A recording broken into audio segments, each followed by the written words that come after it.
लेकिन मैं इसलिए कह रहा हूँ कि आज भी अगर आपको मेरे को कोई बात बताओगे तो मैं किसी अफसर को आज कहूँगा तो कल छुट्टी के दिन भी खड़ा मिलेगा, आपकी सेवा में मिलेगा। मैंने ऐसा कहा,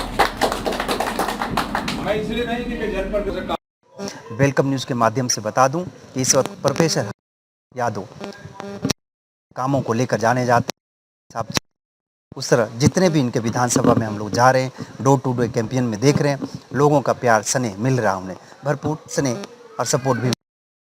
उम्मीदें पूरी है कि इन्हें टिकट मिलेगी बादशाहपुर विधानसभा क्षेत्र से। अगले दावेदारी इन्होंने जिस तरह चुनाव समय है थोड़ा सा बढ़ाया गया है, 1 हफ्ते का समय दिया गया है।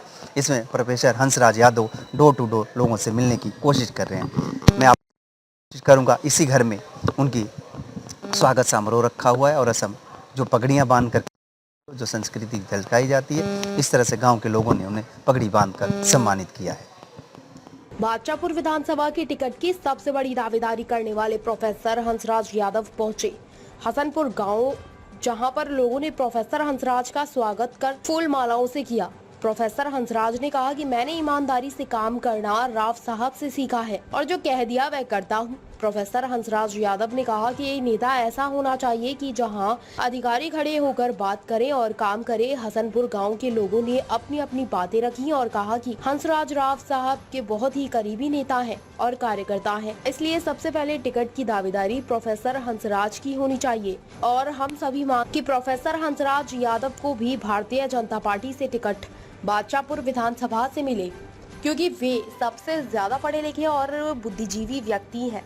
हंसराज ने कहा कि मेरी कार्यशैली को देखकर पार्टी अगर टिकट देती है तो मैं सबसे प्रबल दावेदार हूं, क्योंकि पिछले विधानसभा की टिकट की रेस में भी था और मेरा नाम, परंतु मैं अभी सबसे प्रबल दावेदार हूं। प्रोफेसर हंसराज यादव ने अपने भाषण में कहा कि गांव की हमेशा लोगों की समस्याओं को राव इंद्रजीत ने हल किया है और लोगों ने इंद्रजीत को जिताने से लेकर मुझ पर भी भरोसा जताया हुआ है, इसलिए मैं हसनपुर गांव आया हूं। गांव के राजेश गुज्जर, संजय, राकेश, दिवाकर, योगेश, सचिन आदि लोग मौजूद रहे और उस पर्चे को पूरा कराऊंगा, उसका सम्मान आपके मार्फत हासिल करूंगा। बहुत लोग आपके बीच में आएंगे, मैं भी आपके बीच में आया हूं। मैं अपने बारे में एक बात कहता हूं कि कल क्या होगा उसका अंदाजा मुझे नहीं है, पर एक अंदाजा अपने बारे में मुझे पता है कि मैं वही कहता हूं, मैं वही करता हूं जो मैं कहता हूं। काम समाज के होते हैं, उसको मैं सरकार में भी रख सकता हूं, अफसरों के बीच में रख सकता हूं, मेरे कहने से काम होते भी। कभी खेड़ के गांव के अंदर ये एक दिन हम कहीं बाहर से आ रहे थे, ये जोगिंदर सिंह मुझे कहने लगा कि आप इस रास्ते पे चलो। मैं आपके गांव उजर खाई भी आया था, सरपंच साहब आपके घर पे आया था, राव साहब भी आए थे मेरे साथ, वहां से आ रहे थे। मैं कहा कि उसके ऊपर देखने आओ।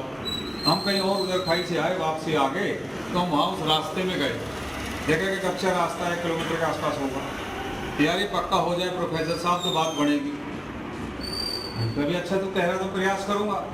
मैंने उसकी वो गंगोड़ करी, उसकी इंक्वायरी करी कि ये जो रास्ता है ये बादशाहपुर कारपोरेशन में लगता है, मानेसर में लगता है। मैं सरपंच साहब के सेक्टर 76 है वो, और वो ये आता है मानेसर में। मैंने कारपोरेशन कमिश्नर को कही भाई ये बनवाना है, क्या तो करेंगे। पर क्योंकि आचार्य संहिता लगने सिंह को कहा कि मैं एक रास्ता देखा है और आप भी गए, तो उसके आगे का रास्ता कच्चा है, तुम दुनिया में पक्के काम करें, मेरे कहने से काम और पक्का कर। तो क्या करेगा, कहेंगे तो रास्ते को पक्का कर दे। उनके तरफ से ये रास्ता आपका मेरे ख्याल में ग्रेवल बन गया है। मैं कहीं से एक दिन दौरा करके आया था, तो मेरे को साथ ले गए, झूठसराय से आए, कल की बात है। झूठसराय से आए तो उसमें रास्ता मैंने देखा कि बनाने लग रहे हैं। तो मैं क्या कहता हूँ कि मेरे सामने जो समस्या रखी जाती है कि इसका श्रेय इसको जाता है, मेरे को नहीं जाता। इसने तो बात रखी और उसने बनवा भी लिया।